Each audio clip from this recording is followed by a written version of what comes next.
O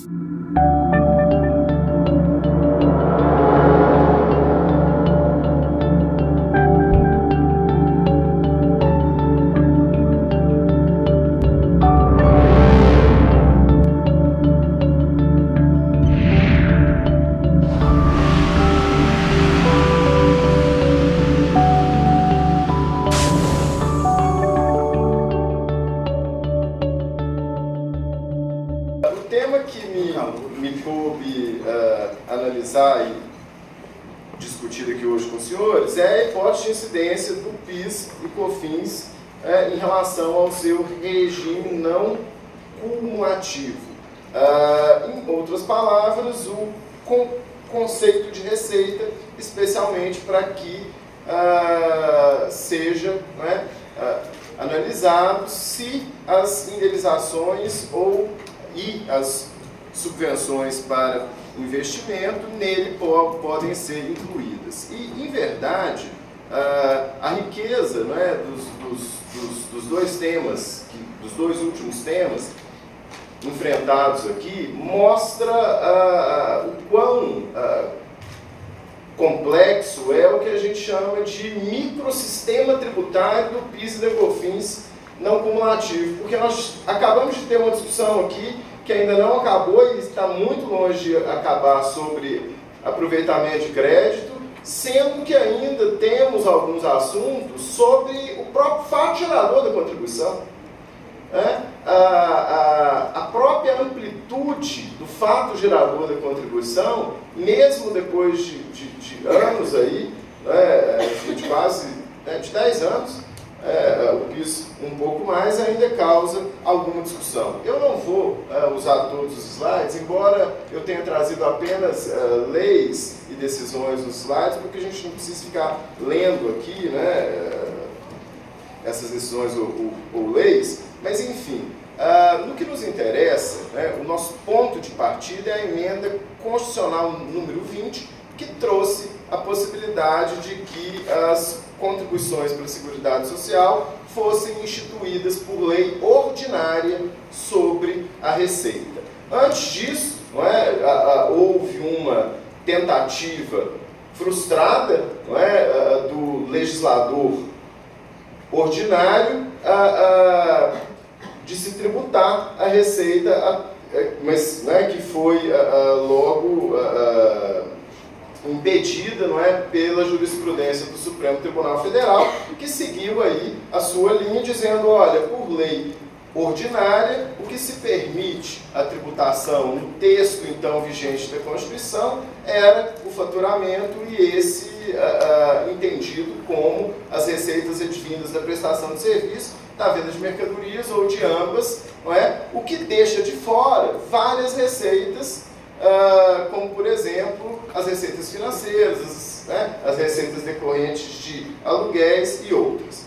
Mas o fato é que, com a emenda constitucional número 20, o legislador ordinário pôde então aprovar tanto a nova legislação do PIS não cumulativo, através da 10.637, como através da 10.833 da COFINS não cumulativa.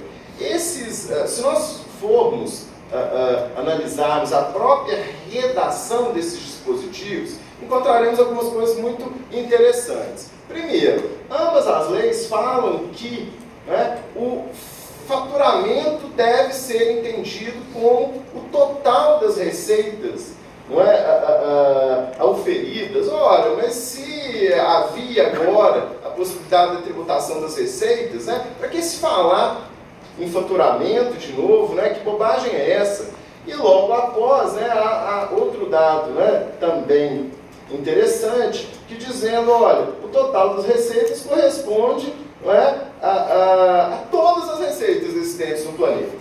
É basicamente isso que se vê na análise dos dois dispositivos que ali estão.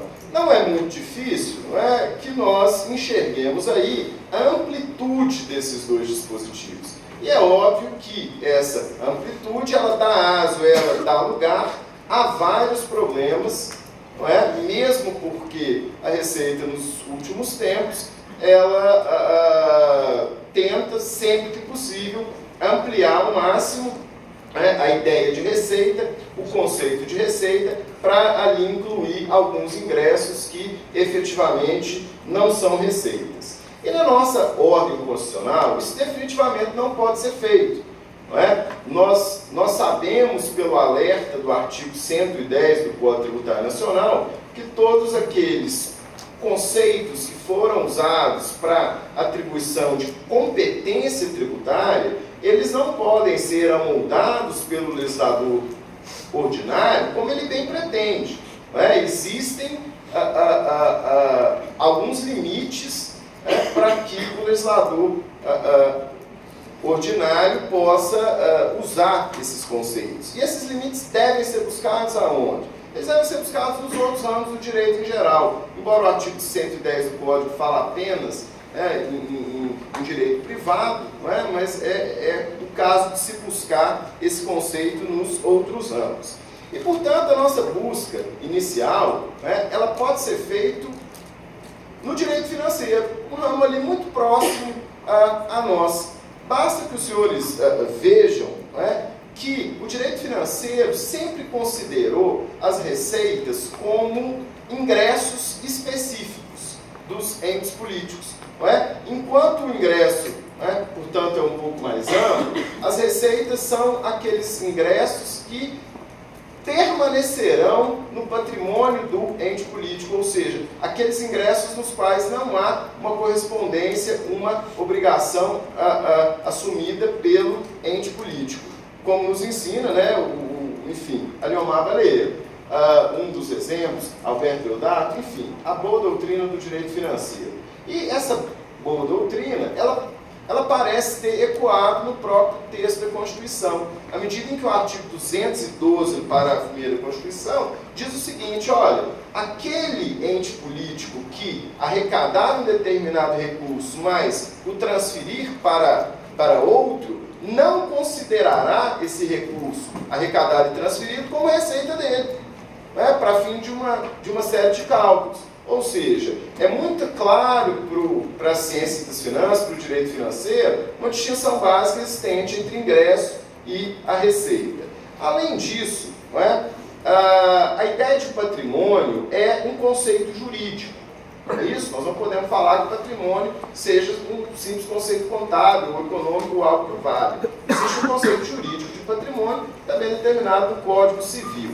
Ora, o conceito de receita, como um dos elementos que como o principal elemento que agrega, que acresce ao patrimônio, embora nem toda receita vá efetivamente gerar um aumento, a receita também é um conceito jurídico. O grande problema é que nós não temos, infelizmente, uma lei que nos traga um conceito um pouco mais razoável de receita.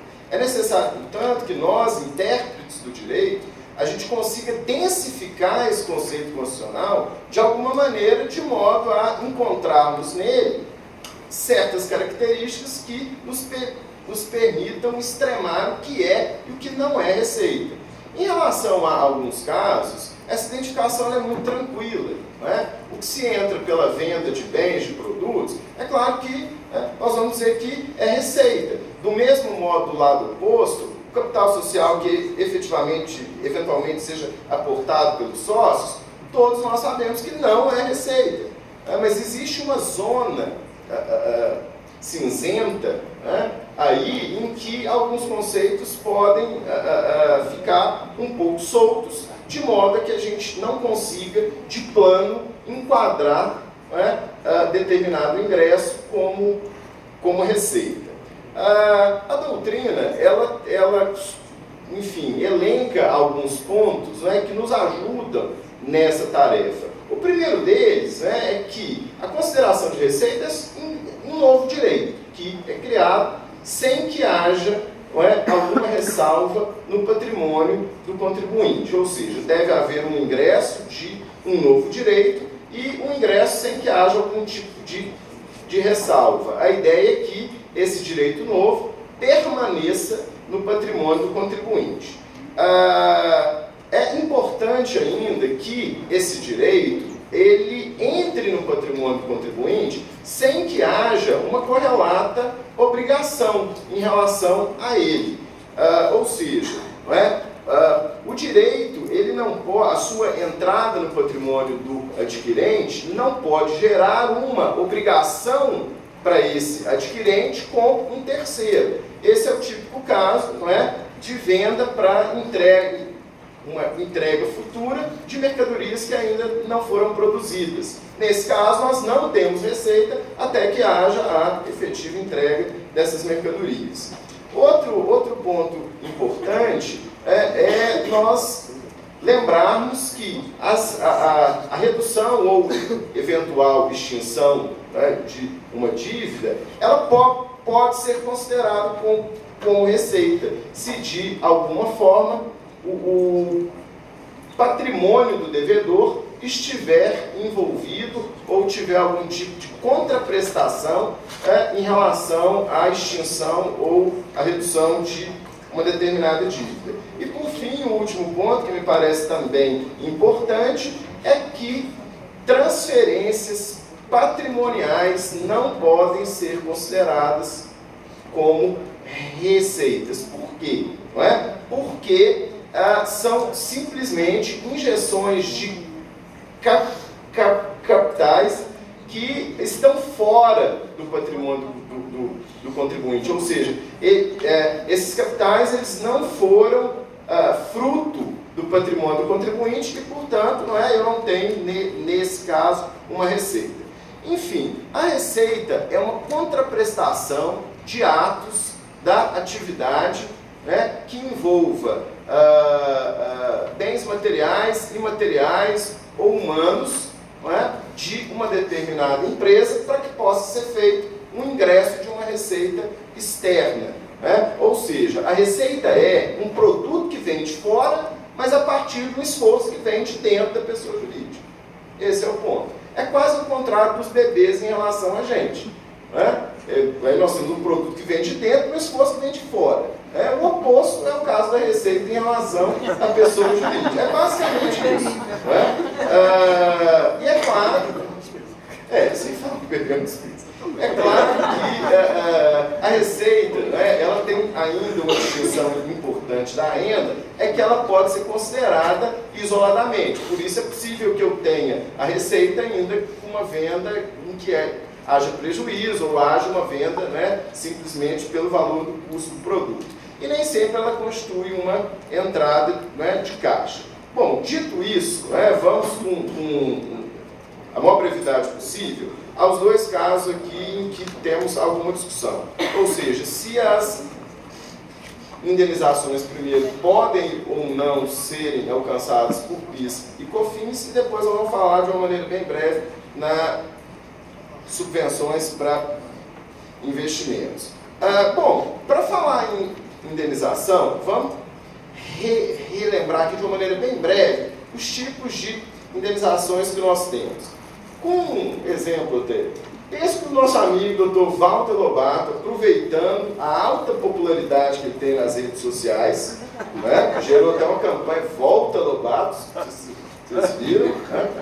Mas enfim, e aproveitando o bom momento, né, do time de futebol dele, ele resolva ampliar os vastos investimentos que ele tem, fora do direito, né? E resolva abrir uma casa noturna, né? Poderia chamar Euforia Celeste, alguma coisa assim. Aí ele abre lá a casa noturna dele, tá tudo indo muito bem, muito bom.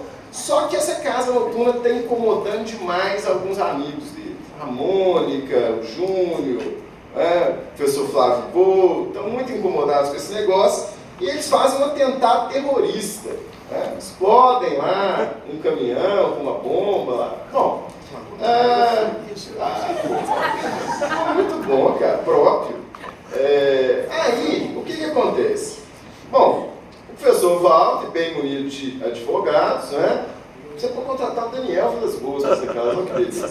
Ele entra com ação judicial e, é claro, tem uma indenização por dano, dano patrimonial, dano emergente, né? E ainda uma indenização pelos lucros cessantes, que cobre, né, as perdas que ocorreram em virtude, não é, do estabelecimento ter ficado fechado, X dias e tal. Bom, em relação ao dano emergente, embora nós tenhamos algumas posições bem recentes da Receita, eu trouxe até uma aqui para vocês, se não me engano, essa aí, olha, de 2013, né, dizendo que deve haver tributação. Eu ouso discordar forte aí com o professor Minatel, o professor, enfim, e outros, dizendo, olha, nesse caso, o direito novo, ele simplesmente agrega ao patrimônio, não é, em lugar de um direito ou de algo que lhe era pré-existente. Não é? Nós temos, em verdade, apenas a reparação das perdas sofridas, e nada mais do que isso, ou seja, esse ingresso, portanto, ele é intributável, não é, por PIS e COFINS. Nos casos dos lucros cessantes, imagino que deva haver sim a tributação, porque acaso esses recursos fossem normalmente oferidos com a atividade da empresa, né, eles teriam que ser oferecidos a tributação. Embora há alguns autores que vão defender a não incidência, inclusive sobre os lucros cessantes. Aí partindo já de uma discussão de que a produção da receita sempre depende de um negócio jurídico e a indenização, ela é, né, claro, muito diferente de um negócio jurídico, não há a manifestação de vontade, não há a produção de frutos através dos esforços que estão dentro da pessoa jurídica, mas essa já é uma tese um pouco mais ousada. O fato é que a Receita Federal entende, não é, como alcançáveis aí por PIS e COFINS todos os tipos de indenização. Bom, em relação às subvenções para investimento, esse é um tema que é bem mais complexo, embora a resposta à minha pergunta aqui não seja. É um tema mais complexo e está na ordem do dia, em virtude do que vimos até ontem aqui no Congresso, né, desses vários incentivos fiscais dados aí pelos estados, Brasil afora, e também em virtude das PPPs, né, é um tipo de subvenção. A subvenção para investimento ela pode ser dada em dinheiro, ela pode ser dada em isenções, em reduções, em dilações de prazo para pagamento e tudo mais. Mas, enfim, o fato é que uma subvenção para investimento sempre será um repasse financeiro do poder público para empresas privadas, né, ou, enfim, para sociedades de economia mista, para que esses recursos sejam aplicados, não é, de uma maneira específica na ampliação ou expansão de determinados projetos, não é, que tenham interesse público. Certo? Existem outros tipos de subvenções, mas, enfim, acho que não é o caso de abordá-los. Então, né, em virtude aí, de todas as subvenções que vêm sendo dadas nos últimos anos, esse tema entrou na ordem do dia.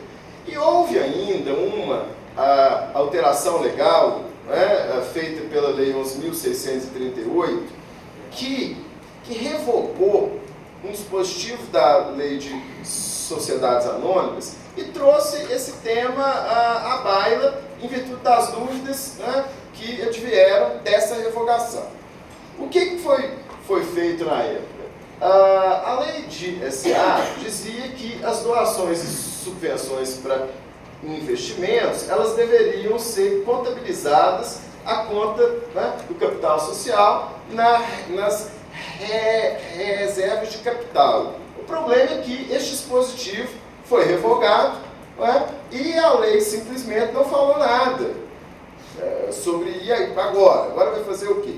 Né? Os mais apressados, né, eles falaram, olha, nós vamos ter então que colocar nas contas de resultado, o que significaria, né, tributar, em última análise. Né?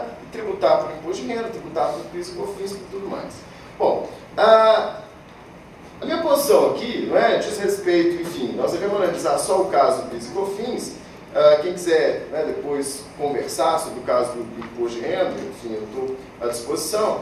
Mas o fato é que a subvenção para investimento, ela não pode ser considerada receita, independentemente de como é que nós vamos contabilizar isso. Mesmo porque a própria lei diz que não é forma de contabilização que vai fazer com que algo não seja receita, porque a lei está preocupada com o contribuinte, contabilizar alguma coisa de uma maneira equivocada para dizer que não é receita. Mas o oposto também é verdade. Não é uma determinada forma de contabilização que vai transformar algo que não é receita em receita. E aqui no caso, de fato, nós estamos diante de alguns valores que não podem ser considerados como receitas, simplesmente porque as receitas devem vir sempre do patrimônio do contribuinte, elas são fruto do patrimônio do contribuinte, elas provêm da utilização do patrimônio do contribuinte. As receitas vêm, portanto, dos esforços que são feitos pela empresa para, através dos seus esforços internos, buscar ingressos que sejam externos. E nesse caso, fica evidente que a subvenção para investimento se amolda ao caso de uma transferência de capital, de um capital que vem de fora da pessoa jurídica, e que, no caso, não deve ser tributado nem por PIS e COFINS e nem, obviamente, por imposto de renda. Até porque não há muito sentido em o Estado dar um benefício e tributar esse benefício do outro lado. Bom, são essas as considerações que eu tinha a fazer. Agradeço muito a paciência de todos os senhores e me coloco à disposição para eventuais perguntas. Muito obrigado, pessoal.